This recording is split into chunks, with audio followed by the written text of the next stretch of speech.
할렐루야. 오늘도 함께 하신 분들, 또 방송으로 참여하고 있는 모든 분들께 주님의 은혜와 치료의 시간이 될 수 있기를 간절히 축원합니다.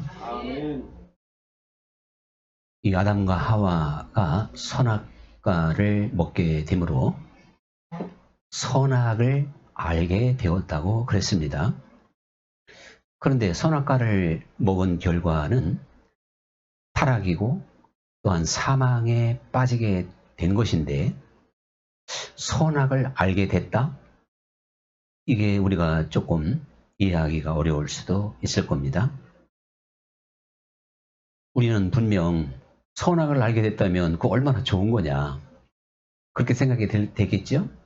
그런데 조금 생각해 보면 결코 그렇지 않다는 걸 알게 될 텐데, 한번 예를 들어서 어느 집 엄마가 1살짜리 꼬마가 있고 10살, 이제 1살 애기죠. 10살 꼬마가 있는데, 옆집에 또 같은 아이 엄마가 있어서 이제 어느 날 놀러 갔어요.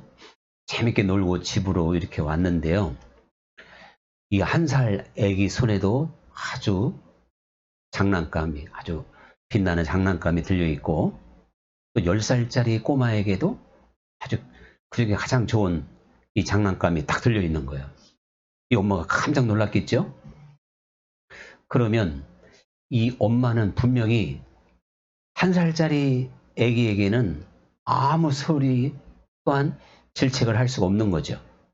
근데 10살짜리 그 꼬마에게는 아주 호되게 혼내야 되고 회초리를 칠 수도 있습니다. 이것은 선악을 알 수 없는 1살짜리는 말 그대로 면죄부예요. 죄가 되지 않는 거죠.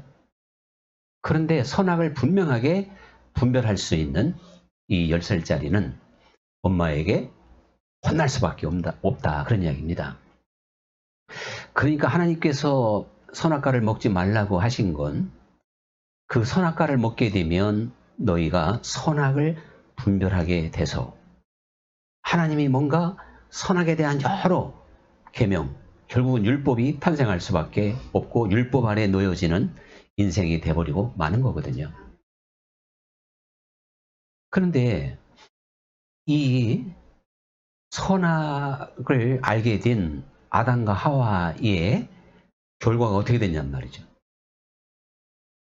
두려워하고 또 부끄러워하고 그리고 비난하고 비판하고, 이런 사람들로 그야말로 참 변질이 돼버린 거예요. 서로 순수하고 탓하지도 않고 사랑하고, 미움이라는 게 뭔지도 몰랐는데 너 때문에 이제 탓하는 그런 상황으로 빠지게 되잖아요. 그러니까 선악과를 먹은 우리 인생은요, 자격이 안 되고 능력이 안 되는데 어떤 자리에만 올라선 거예요. 선악을 분별할 수 있는 뭔가 고차원 자리를 하나 얻은 거예요. 그러니 이게 지금 문제가 되지 않을 수가 없는 것이죠. 그러나 예수님은, 또한 하나님은 선악을 아시고, 그리고 또한 그 선악의 개념을, 선악을 충분히 초월할 수 있는 능력, 또 본성 자체를 가지고 있기 때문에 아담과 하와, 우리 인생들하고는 근본적으로 다릅니다. 이제 선악과를 먹게 된 아담과 하와가 분쟁하고 비판하고 남 탓할 수밖에 없는 이런 상황. 아담은 하와를, 하와는 뱀을 이렇게 핑계대고 탓하게 되잖아요. 사실 우리들이 이제 그의 타락과 함께 우리 인생의 역사는 선악과의 역사라고 말할 수밖에 없어요. 예수 그리스도가 오시기 전까지. 물론 예수 그리스도가 오셔도 선악과의 영향력에서 벗어나는 사람이 있고 그러지 못한 사람이 있는 건데요. 이 선악과의 영향력에 있는 우리 인생들은 결국 비판, 정죄, 미움, 여기에서 벗어날 수가 없습니다. 주님의 말씀은 비판을 받지 아니하거든 비판하지 마라. 너희의 헤아림으로 마지막 날 너희가 헤아림을 받을 것이다. 네가 비판하면 마지막 너도 비판을 받는다는 거예요. 네가 남을 정죄하면 마지막 날 주님도 하나님도 너를 정죄하겠다. 네가 사람의 잘잘못을 덮어주지 못하고 자꾸 헤아리고 들추고 그런다면 나도 너에게 그렇게 하겠다. 이게 지금 율법적인 말씀이고 복음하고는 상관이 없다는 생각을 할 수 있을지 모르겠지만, 즉 선악과를 계속 먹으며 선악과의 영향력 아래 살아가게 된다면 너는 비판에서 벗어나지 못할 것이고, 또한 그 아담과 하와가 보였던 하나님의 영광 앞에 부끄러움, 두려움, 하나님과의 진정한 교제에서 떨어지게 되는 것이다. 그래서 흔한 말로 좀 이렇게 그거다 또 질자를 붙이되 지적질이라고 그러대요. 사람들은 거기에서 벗어나지를 못합니다. 이것이 우리 인생의 비극인 거예요. 그래서 가정을 봐도 그렇고 직장을 봐도 그렇고 친구지간의 관계를 봐도 그렇고 뭐 사회생활을 해도 여러분이 어떤 동호회를 나갔다 하더라도 어디건 사람들은요 선악과의 영향력에 있는 거예요. 그래서 인생이 힘들어요. 이어룡 교수가 마지막 강단에서 이렇게 고백을 했다고 그래요. 자기가 앞만 보고 전진해 오다 보니까 자기 편은 사실 어느 날 돌아보니까 한 사람도 없었다는 거예요. 다 경쟁자였다. 경쟁자. 여러분 인생을 살아본 50만 넘어도 그게 무슨 뜻인 줄 알 줄로 믿습니다. 저도 아주 절감합니다. 모든 사람은 나하고 경쟁자밖에 없어요. 사실은요. 근데 이게 선악과의 영향력에 떨어진 인간의 모습이라니까요. 누구도 여기서 못 벗어납니다. 내가 특별히 뭐 부족해서 그런 게 아니고 인격이 안 돼서 그런 거 아니에요. 사람의 본성이 그래요. 그래서 사촌이 땅을 사면 배 아프다. 그런데 다행히도 말이죠. 이 선악과의 영향력에서 벗어날 수 있는 범위는요. 가족밖에 없더라고. 가장 가까운 가족, 부부나 부모 자식이에요. 사촌만 가도 틀려. 삼촌만도 틀려. 그게 참 그렇죠? 형제지간도 아닙니다. 맞습니까? 네. 형제지간도 결혼 전이나 형제지간이지 결혼하고 난 다음에는요. 이게 또 경쟁 관계가 된다니까. 또 무슨 유산 상속할 거나 많이 써봐. 이거 치열하지. 네? 법정까지가 법정까지. 여러분 그래서 원수가 내 집안에 있다 하는 말씀은요. 모두 다 이 선악과의 영향력 아래서 날카로운 눈빛으로 나를 살펴보고 시기와 질투와 미움, 비판, 정죄 이런 영향력에서 못 벗어나기 때문에 인생이 힘든 거죠. 그런데 이 선악과의 눈으로 세상을 보는 사람은 늘 옳고 그름만이 중요한 거예요. 그래서 나는 틀린 건 절대 안 해. 좋은 얘기지만요. 그 옳고 그름 때문에 계속 선악과의 비판과 판단이 나온다니까요. 그런데 사람에는 한계가 있어요. 내가 볼 때는 아무리 옳은 것 같지만 그 시간이 지나면 아닐 수가 있다니까요. 그래서 여러분이 우리가 이순신 장군을 한번 생각해 보세요. 그러면요. 우리 이 조선 사람들은 영웅이요. 영웅. 뭐 민족의 뭐 태양이요까지 노래까지 막 나와요. 근데 일본 사람들은 어때요? 그보다 또 철천지 원수가 없는 거야. 이순신만 없었으면. 또 김일성을 또 한번 생각해 보세요. 우리 남쪽의 대한민국 사람들은 김일성이 정말 철천지 원수예요. 그 양반 아니었으면 이렇게 되지 않았는 건데. 근데 북한 주민, 그 다음에 김정일, 김정은은 좀 인기가 떨어졌지만 여전히 김일성은 지금도 뭐 민족의 거기도 태양이라네 또. 여러분, 자 그러니까요. 사람이 따지는 옳고 그름 이거요 어려운 겁니다. 내 주관이고 네 생각이지 누구 말대로. 사람은 그 한계 속에서 내가 생각하는 게 옳은 걸로 생각하고 그래서 항상 비판과 판단과 정죄에서 못 벗어납니다. 그거는 분명히 선악과를 먹는 삶이기 때문에 주님이 거기에는 소망이 없다고 말씀을 하시게 된 거거든요. 또 옳고 그름을 떠나서 어떤 분은 정의를 실현해야지 정의도 없냐? 또 이렇게 생각할 수도 있지만요. 정말 우리가 무엇이 정의인가도 역시 옳고 그름처럼 어려운 겁니다. 그래서 똑같은 사안을 두고도 판단과 생각이 다르기 때문에. 그러나 성경에서 명백한 어떠한 잘못, 정의에 어긋났을 때 그것도 모르는 척하고 지나가라 이렇게는 안 했잖아요. 그러면요. 선악과 정신이라면 명백한 잘못일 때는 너 그러면 그렇지 하고 그냥 막 인정사정 없이 죽여요. 비판하고 다 처벌해야 되고.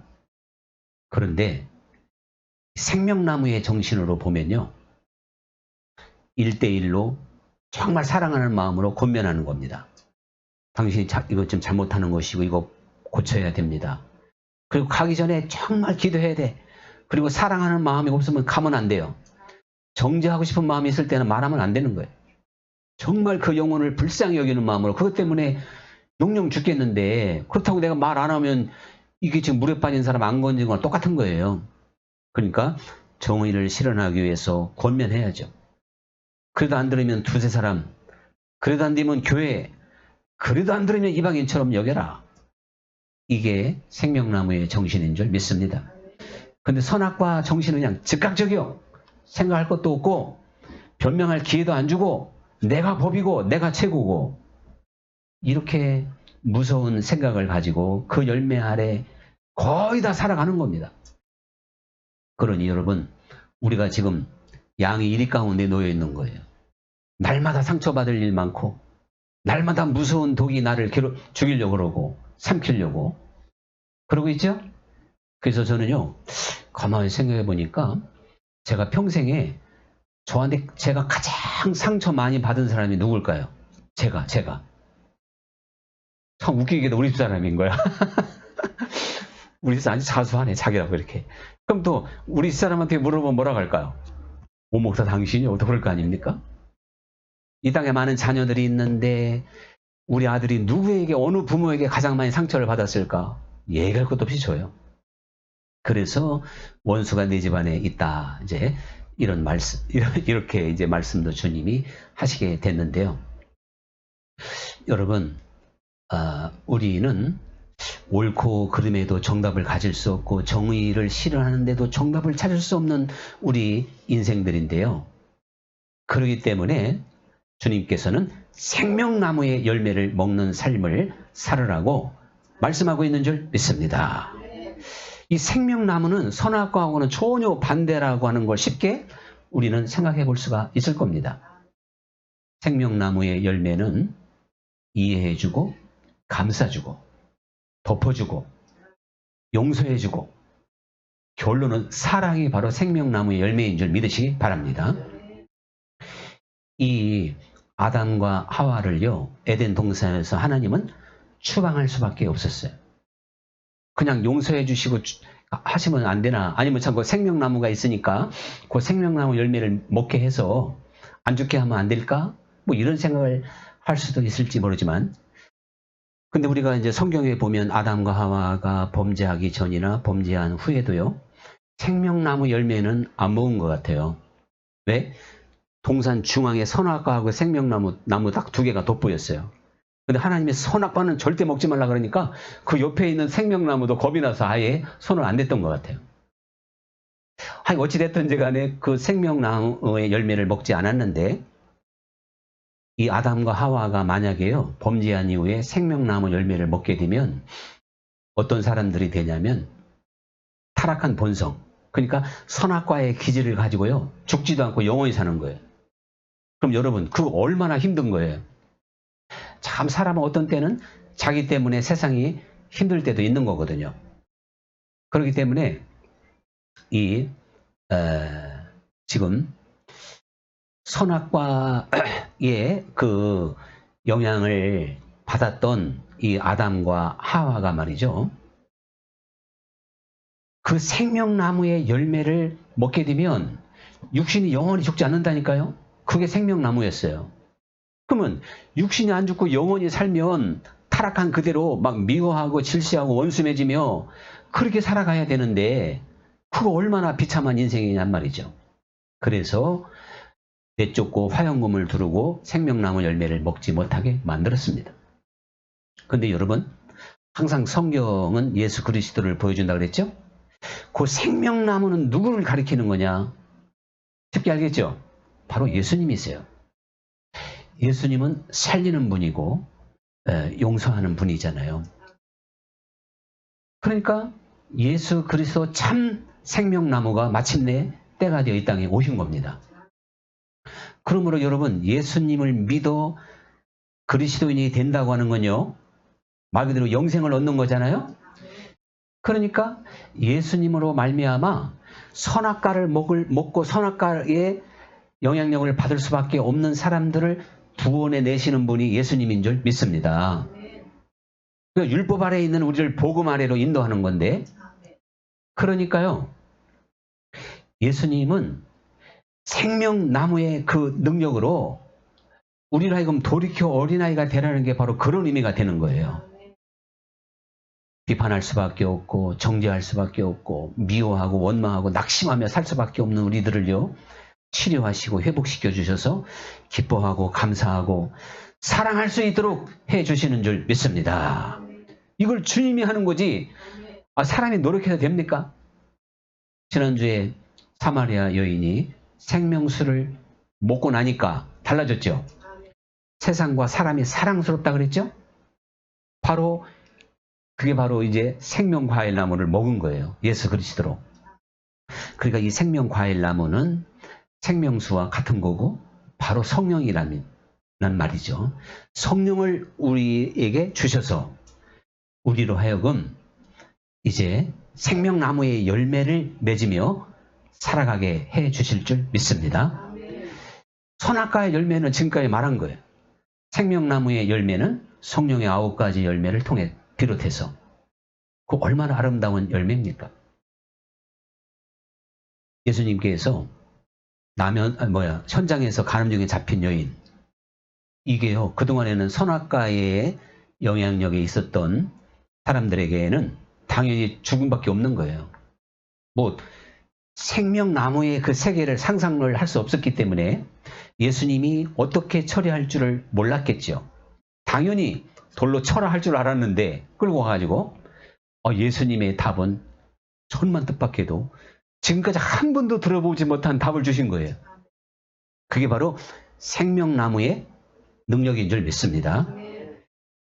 그러니까 율법에만 익숙해 있고 율법의 그늘에 놓였던 이들이요, 이제 생명나무의 세계를 한번 보여주신 거죠. 예수님이 그 여인에게 나도 너를 정죄하지 아니하노니 다시는 죄를 범하지 마라. 여러분, 율법의 은혜 받은 사람은요, 그냥 용서받고 짐승 잡고 또 죄 지으면 그 다음 주에 또 짐승 잡아서 사하고, 그게 율법 아래의 이게 삶인 거예요. 그러나 생명나무의 능력은요, 다시는 죄를 범하지 마라 할 만큼 우리의 속사람을 근본적으로 바꾸시는 줄 믿습니다. 이게 물이 변화의 포도주로 만드는 거라니까요. 이건 완전히 화학적인 반응 아닌 변화 아닙니까? 그렇기 때문에 우리가 이게 한 번에 이렇게 될 수는 없죠. 30배, 60배, 100배. 그리고 선한 일을 시작하시니까 그리스도 예수의 날까지 이루지 않겠느냐 하는 것처럼요. 그런 의미로 하나님 나라는 침노하는 자의 것이라는 게 그런 거예요. 우리는요, 주님 안에서 지금 실패하고 넘어진 게 문제가 아니에요. 넘어지고 실패했으면요, 그 다음에 다시 일어나서 2배로 강해진다면, 그야말로 반면교사로 삼을 수 있는 힘이 있다면 그 사람의 생명나무의 열매로 지금 인도를 받고 있는 겁니다. 그래서 제 경험을 봐도 그래요. 저는 제가 생각해도 참 어처구니 없는 그런 실수를 범하게 되면 정말 몇 날 며칠이 괴로워요. 근데 그 아픔과 고통을 겪고 나면 굉장히 성숙한 제가 보입니다. 그렇게 또 고백할 수가 있어요.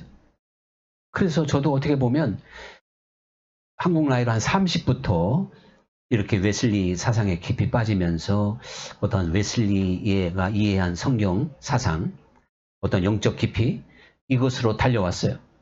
그러면 지금 30년 훨씬 넘게 달려왔잖아요.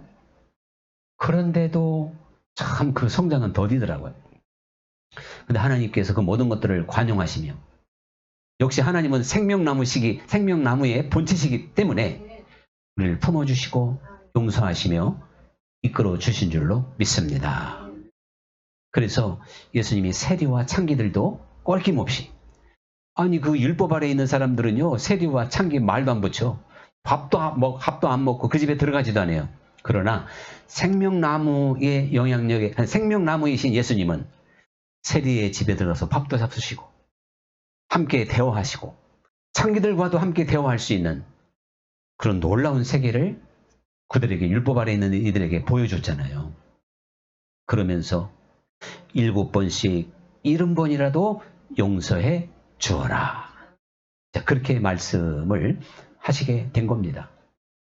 이렇게 본다면 생명나무이신 예수님이 우리에게 생명과일 나무를 지금 먹게 하시며, 그 생명과일 나무의 열매를 먹은 사람들은 하나님 나라는 말에 있지 아니하고 오직 능력이 있다는 말씀과 같이 얼마나 놀라운 삶을 살겠냔 말이죠. 그래서 사랑할 수 없는 우리 같은 사람에게, 인간에게 사랑하라 말씀하신 줄 믿습니다. 아니, 사랑도 못할 사람한테 사랑한다면 너무 잔인한 거예요. 하나님이 사랑할 수 있는 능력을 주는 거예요. 거룩하지 못할 사람들에게 거룩하라기 말이 돼요? 하나님은 우리에게 거룩의 씨앗을 심어주신 줄 믿습니다. 그러므로 우리들이 정말 이 생명과일을 먹고요, 생명나무의 능력으로 이 세상을 살아간다면요, 그 자체가 정말 비판하지 않을 수 있는 그러한 능력을 얻는 건데, 제가 이런 말씀을 한번 드려볼게요. 미국의 어떤 지하철에서 4살, 5, 6 돼 보이는 남자 2명이, 꼬마가 막 지하철을 막 누비면서 다녀. 소리치면서 막 사람들 막 찔러가면서, 그러니까 여기저기 사람들이 눈짓하고 눈총을 주고, 아빠가 있는데 아빠는 좀 말리지도 않고 좀 멍하니 앉아있는 거야. 나하고는 상관없듯이. 그게 사람들은 더 짜증나가지고 결국에는 급기야 좀 성격 급한 사람이 아빠에게 따졌어요. 여보시오, 당신 도대체 뭐 하는 거냐고 지금, 응? 저 꼬마들이 이 지금 지하철 안을 아주 그냥 난장판으로 만든 거 모르느냐? 그러니까요, 이 아빠가 그렇게 말을 해요. 오늘 아침에 저 아이들의 엄마가 사실 병원에서 마지막 숨을 거뒀습니다. 저는 그 충격으로, 그리고 저 아이들을 볼 때마다 불쌍해서 내가 어떻게 만류하고 싶은 마음도 없습니다. 또 힘도 없습니다. 그렇게 말을 했어요. 그 말에 떨어지자마자 지하철 분위기는 완전히 달라진 거예요. 누구도 이제는 흘기는 눈으로 보지도 않았고, 오히려 그 아이들을 불쌍히 여기며 안아주는 사람도 생겼고, 그 아빠의 어깨를 도둑이며 힘을 내라고 그렇게 미워하고 멸시하던 사람들이 사랑의 눈으로 그 아이의 아빠를 바라보게 됐습니다. 여러분, 선악과의 눈으로 보면 도대체 저 아빠는 뭐 하는 거냐? 이게 선악과의 열매인 거예요. 그러나 생명나무의 열매는 자비와 긍휼과 이해로 감싸주게 될 줄로 믿습니다. 그래서 베드로 전서 4장 8절에 보면 무엇보다도 사랑하기를 힘쓰라 그랬어요. 사랑은 모든 허물을 덮느니라. 참 그 고린도전서 13장도 굉장히 참 우리에게 감동을 주지만, 자, 사랑은 모든 허물을 덮는다. 이것이 바로 생명나무의 능력인 줄로 믿습니다. 사실은요, 지금 우리 앞에 생명나무와 선악과가 있는 거예요. 날마다 선악과를 지금 먹는 삶을 사는 사람이 있고요, 생명나무의 과일을 먹는 사람이 있는 거예요. 우리가 선악과를 먹게 된다면 결코 비판과 판단과 또한 이 세상의 어두움에서 벗어나지 못합니다. 그러나 생명과일 나무를 먹는 사람이라면, 그 열매를 먹는 사람이라면 하나님의 나라의 위대한 능력으로 이 세상을 살아서 나를 이기고 세상을 이기고 사단의 모든 계략을, 그거를 집어낸다, 뱀을 짚는다는 것처럼 분별하며 능력 있는 삶을 살아가게 될 줄로 믿습니다. 우리가 그 강철왕 카네기가 있잖아요. 근데 카네기는 앤드루 카네기고요. 데일 카네기가 있어요. 이분은 문학가하고 또 작가하고 강연하는 분이에요. 근데 어느 날 딱 강연을 마치고 집에 왔는데 편지 한 통이 날라왔어요. 그러면서 어떤 여성이 막 맹공격을 한 거야. 당신은 도대체 링컨 대통령에 대해서 알지도 못하면서 아마 링컨에 대한 멋진 비판적인 말을 했는가 보죠. 그런 말을 하냐. 당신이 링컨에 대해서 더 깊이 좀 연구 좀 하고 그 다음에 말을 하시오. 하면서 막 공격하면서 비난의 글을 편지를 읽었어요. 그걸 읽는 순간 이 사람 입장에서는 너무 화가 나가지고 막 편지를 써서 막 2배로 강하게 써가지고 붙이려고 하는데요. 아, 우편 마감 시간 또 이 비서가 퇴근을 해버렸네. 그래서 이거 내일 아침에 붙이자. 그러고 이제 내일 아침에 붙이려고 아침에 다시 편지를 읽어보니까 생각이 바뀌었대. 그래가지고 당신의 충고, 당신의 어떤 그런 말을 좀 이해합니다. 그럼 상당히 이거를 부드럽게 고쳐놨대 이제. 그걸 읽어도 문제가 안 되게. 그러다가 어떤 생각이 들었냐면 야 이거 봐라. 하룻밤 사이에 내 생각이 달라졌네. 그러면 한번 며칠 더 기다려보자. 그리고 그 편지를 안 붙이고 며칠을 지나서 다시 편지를 썼을 때는요. 그 여인에 대한 사랑의 편지로 바뀌었다는 거예요. 그건 이해를 뛰어넘는. 그러니까 그 여인도 감동을 받고 그 이후에 그야말로 영원한 팬이 됐대요. 만약에 첫 번째 편지가 그 여인에게 갔으면은 두 사람은 영원한 적이 되어버리는 거예요. 여러분, 우리 앞에 항상 이렇게 선택의 시간이 놓여지게 됩니다. 우리는요, 이 생명 과일 나무의 그 편에 굳건히 설 수 있는 하나님의 자녀들이 되어야 될 줄 믿습니다. 선악과를 너무 쉽게 이렇게 편에 서서는 안 되는 거예요. 그래서 기도하라는 거죠. 기도하며 주님께 지혜를 구하며 능력을 구하며 절제하면서 기다리다 보면 생명 되신 예수님, 생명나무의 본체이신 예수님이 우리에게 생명나무의 열매를 먹을 수 있도록 은혜를 베풀어 주실 줄 믿습니다. 주님께서 요한복음에서 이제 그런 말씀을 하셔요. 내가 진실로 진실로 너에게 이르노니 내 살을 먹지 아니하고 내 피를 마시지 아니하는 자는 영생이 없다는 것입니다. 그래서 내 살을 먹고 내 피를 마시는 자가 영생이 있고 마지막 날에 내가 그를 다시 살리리라. 그래서 내 살을 먹고 내 피를 마시는 자가 내 안에 있고 나도 그들 안에 있느니라. 이거는 지금 생명나무의 열매를 살과 피로 또 표현을 하신 거죠. 그러니까 우리 주님께서는요, 우리에게 주어진 나그네 인생의 길을 살아가는 동안 우리가 하루하루 예수님의 살과 피를 먹고 마시는 그러한 사람들이 돼야 된다는 거예요. 그러나 내가 너 안에, 네가 내 안에 먹고 마신다 그랬죠? 바로 그런 거거든요. 이것은 살과 피를 어떻게 진짜 먹고 마시는 게 아니잖아요. 그것은 예수님의 그 생명을, 예수님이 주시는 가르침을 진정한 제자로서 굳건히 서야 된다는 줄 믿습니다. 지금 우리가 예수님의 살과 피를 먹는, 즉 생명과일을 먹는 삶이 아니면 둘 중에 하나인데 선악과를 먹는 삶인 거예요. 그럼 우리는 사나울 것이고 독설가가 될 것이고 정죄하는 사람이 될 것이고 세상 모든 사람이 미울 것이고 싫을 것이고 하늘의 평안이 뭔지 기쁨이 뭔지 소망이 뭔지 모릅니다. 사랑, 말로만 사랑이지 사랑할 수 없는 사람이 돼요. 생명나무 열매를 먹는 사람은 원수라도 사랑할 수 있는 사람이 됩니다. 이 놀라운 이제 정말 신앙의 세계를 하나님의 나라가 너에게 이미 주어졌다는 메시지 안에 다 있는 건데 우리는 이러한 걸 놓치고 종교인이 돼서 그냥 하나의 참 문화적 그리스도인이 돼서 입으로만 주여 주여 하고 있는지 모릅니다. 우리는 중심으로 주 예수님을 부르고 주님의 생명으로 살아갈 수 있는 하나님의 자녀가 돼서 생명나무의 열매로 충만한 열매를 맺는 복된 삶이 되어야 될 줄 믿습니다. 이제